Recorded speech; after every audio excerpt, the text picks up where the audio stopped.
NWP Radio. You're listening to NWP Radio, a production of the National Writing Project. NWP. Hi, Robert. Thank you so much for taking the time to talk to me. Absolutely, yes. I know we had just started talking about sort of, just where we are right now in teaching and learning, and, the sort of like need to sort of think about where do we want to go, because so much is unknown. So. Yes, and not only where we want to go, but where we are now, and even though we're in this pandemic time, we were sort of in this remote sort of learning environment where everything is mobile. Yeah. And we have our phones is almost like a third appendage, right? Yeah. So this, I think, pandemic for me so I'm a K-6 digital literacy teacher. Yeah. Which means that the kids cycle in to me for 45 minutes, some classes a little bit longer for scheduling reasons. And I primarily do a lot of coding with the kids. Mm-hmm. But, I like to delve into other kinds of communication modalities. Since I teach for the school district of Philadelphia, we, have an arrangement with the Google Suite of a platform of tools. And so that's what I use a lot of. I'm sorry, my cat has this thing. Every time I'm talking to somebody, he wants to be part of it. It's the weirdest thing. And so I use a lot of that, and I'm interested in how that's being used, especially now that I don't have a chance to have kids turn and talk to your partner. Right. Or do a pair share. Yeah. Or I'd like you three to get together here, which I do a lot of in the computer lab. Conversation and talking, I think, is really important in just writing.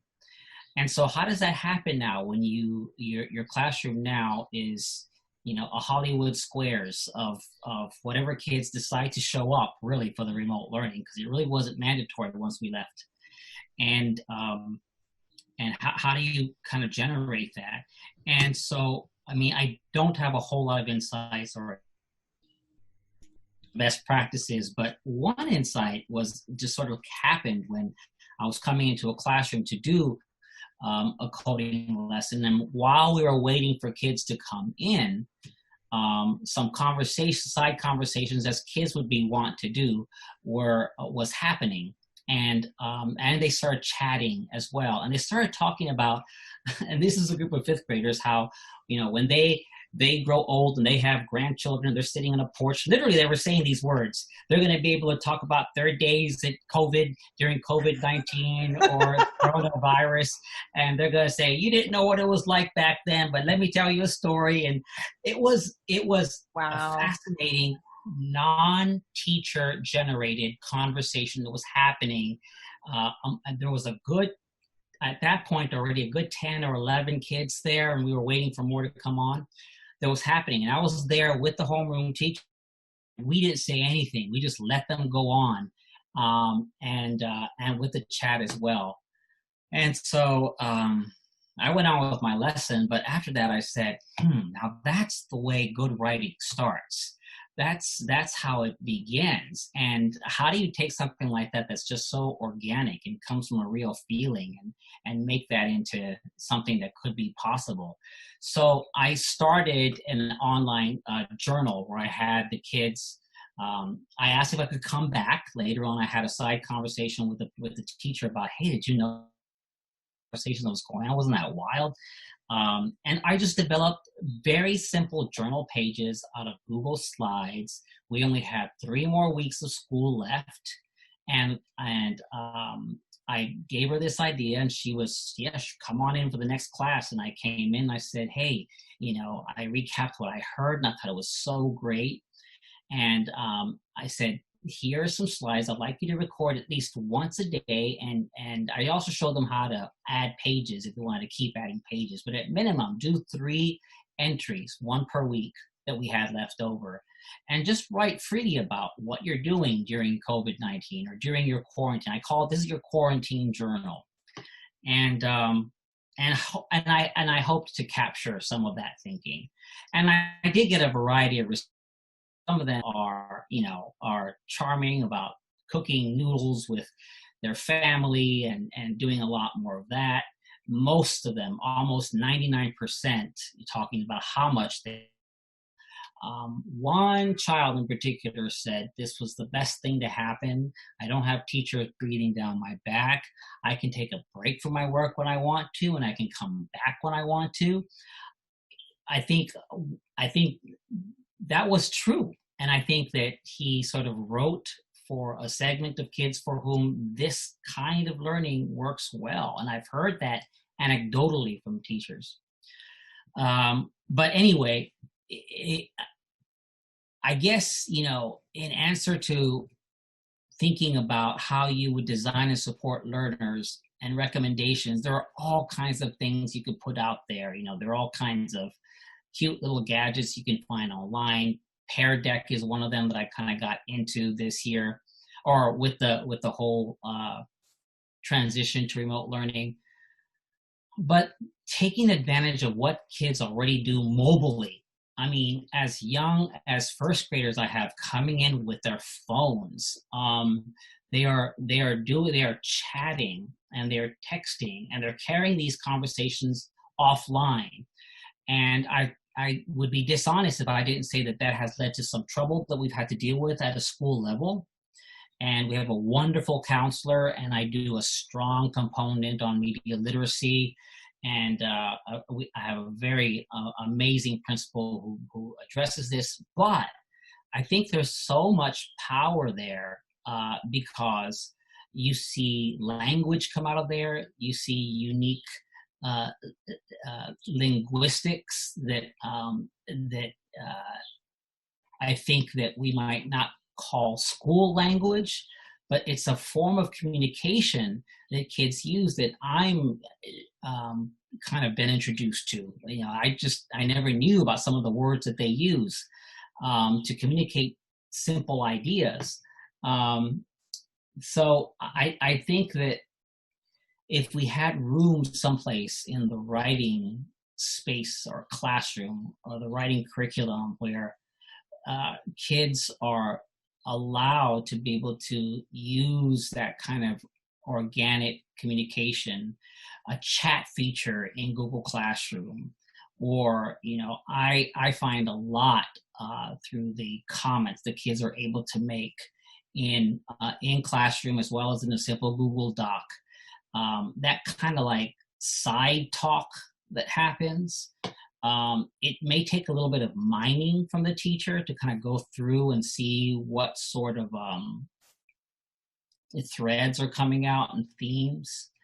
But I think that somehow if we were to continue with this kind of learning, I need to do a lot of learning myself about how I would harness that part so that it can be used for what I want to teach curricularly or officially as a teacher, if that makes any sense. Yeah, it makes a lot of sense. And I've been learning alongside my 7-year-old nephew recently about how to play Minecraft. Mm-hmm. And the way he's one who this online learning thing is really challenging for. I mean, he had trouble sitting in a chair to begin with yeah. in a classroom, and then to sit in front of the Zoom computer at home. But what he's doing intensely with his time is he goes into Minecraft and then he checks YouTube to learn how to do something in Minecraft, and then goes back to Minecraft. I don't know. I mean, it's like the literacies there are really quite astounding, and then sort of how he translates that into what he does and builds in Minecraft. And then, we actually had a conversation about what was happening with Black Lives Matter through Minecraft, because he started building a police station, and I told him, oh, do you know that like there was a policeman who just got fired and arrested? And he said, no, I didn't know that. Yeah, anyway, it was just like this, I don't know, it's been intense, it's been interesting. And that side talk also has been really interesting. And I think it fits. For me, I'm wondering about how it fits into your family literacies thinking overall, like the family community work too.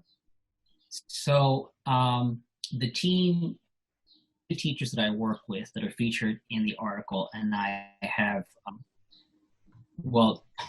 that project has kind of been suspended. We had, because of the quarantine and leaving school, we had a fairly rigorous and exciting plan that was going to move ahead, where we were going to work with one of our Southeast Asian community groups, and their connection with the families that they service who come to our school, and also their connection with some high school students who are also going to not only help us with the technology that they know so intuitively, but also the diversity of languages that we have at our school.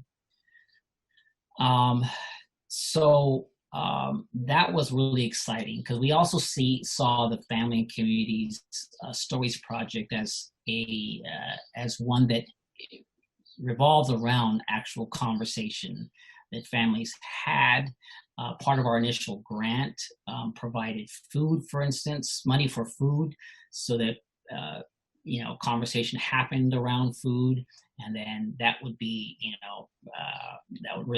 conversation result into an actual story, and then we had iPads that we were able to buy with our grant, and we would actually record the stories right onto the iPads.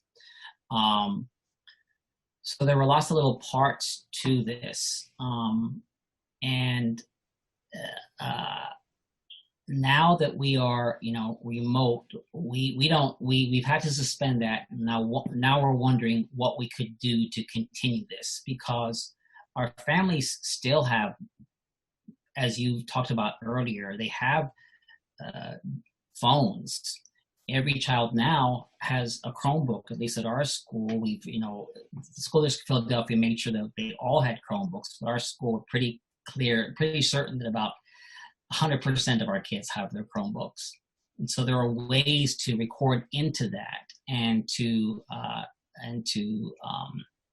devise a story. But I think the communication, that telling these stories, writing them down, and I'm not saying necessarily writing them down in a paragraph form that we would think of as teachers, but to use some of what they already know, like auto draw, for instance, in the Google Suite, or some of the other kinds of features they've learned in the lab when we were there. And that is a form of writing and literacy and telling your story. I think that we need to talk about how we can communicate this message so that we can get some stories back in return while folks are at home. Telling stories already. We know that this is already happening, and that we could validate as real tools for learning. I think in some ways, families and kids sort of know how to do this. They upload all the time to Facebook or to Instagram. That's the biggest thing right now, TikTok. But to sort of like honor it and say, hey, you're saying some really great stuff here. Maybe our intervention as teachers could be, let's make this more of a storyline, like what happened next, and the coda at the end. What was the lesson you learned from here? And then putting that all together. This is a story, and it has a lesson that others can really learn from. I think that in a way that's the communication that has to happen for families that sort of already know what to do in some respects technologically. Yeah. Yeah, I've been thinking a lot about, like, there's, research coming out about how, concern about test scores and kids falling back and everything. And I'm sort of thinking, but there's also this amazing opportunity to connect to homes in a way that, and communities that we haven't, like, that's in many ways been an elusive or maybe not even important part of some schools, right?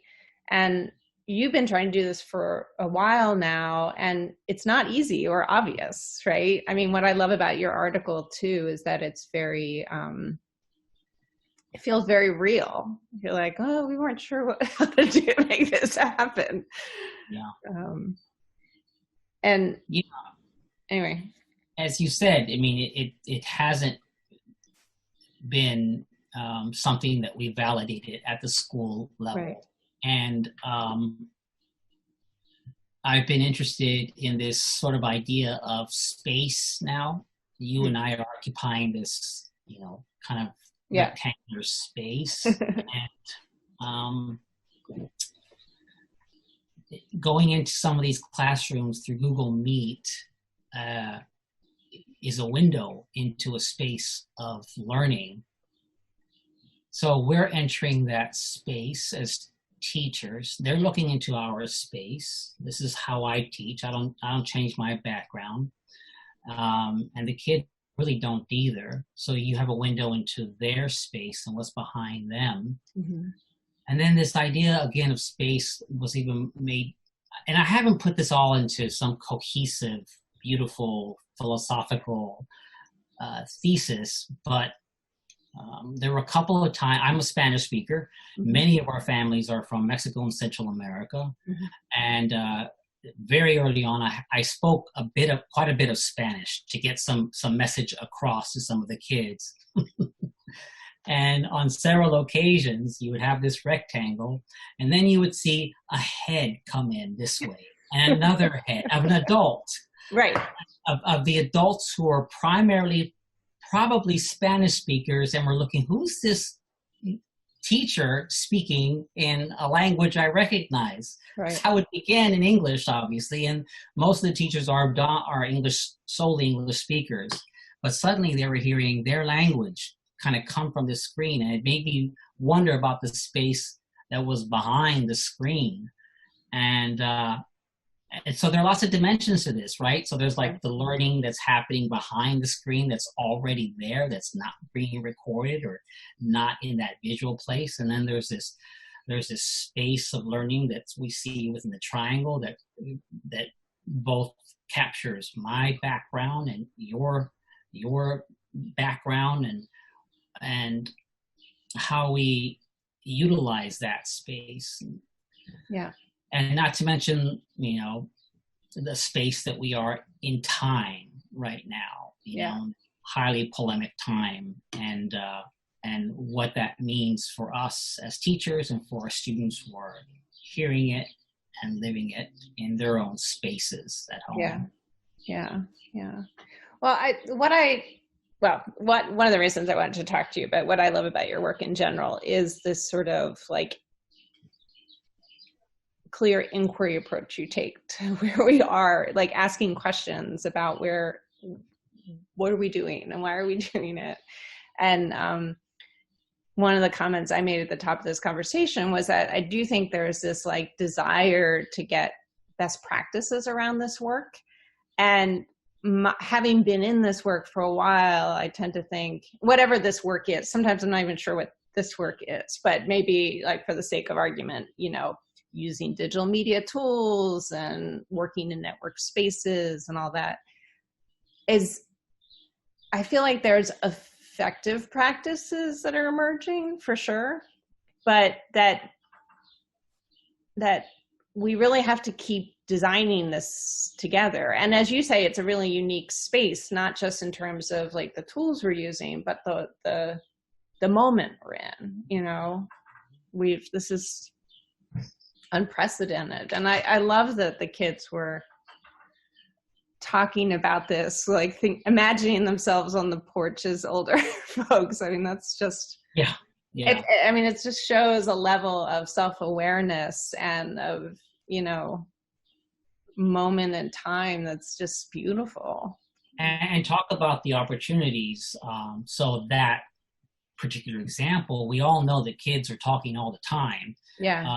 In a physical classroom, but the opportunity for the teachers, so it was me and the homeroom teacher now to hear the conversation. They knew that we were waiting, and the homeroom teacher, quite frankly, she was writing something down, I remember, and I was kind of like listening. I didn't have anything to write down.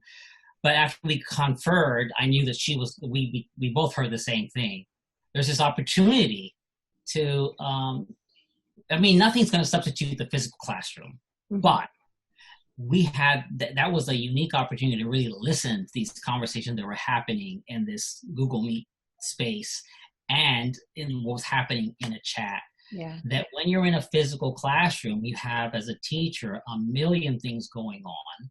And it's not that easy to peel away and hear these little micro conversations that could be really rich for a teacher to take advantage of.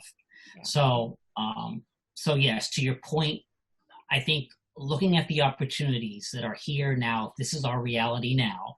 Yeah. And then how do we move forward if we're going to look at this as an inquiry approach? Right.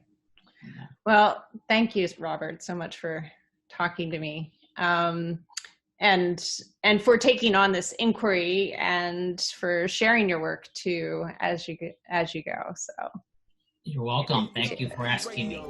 You're listening to NWP Radio, a production of the National Writing Project. NWP. NWP Radio.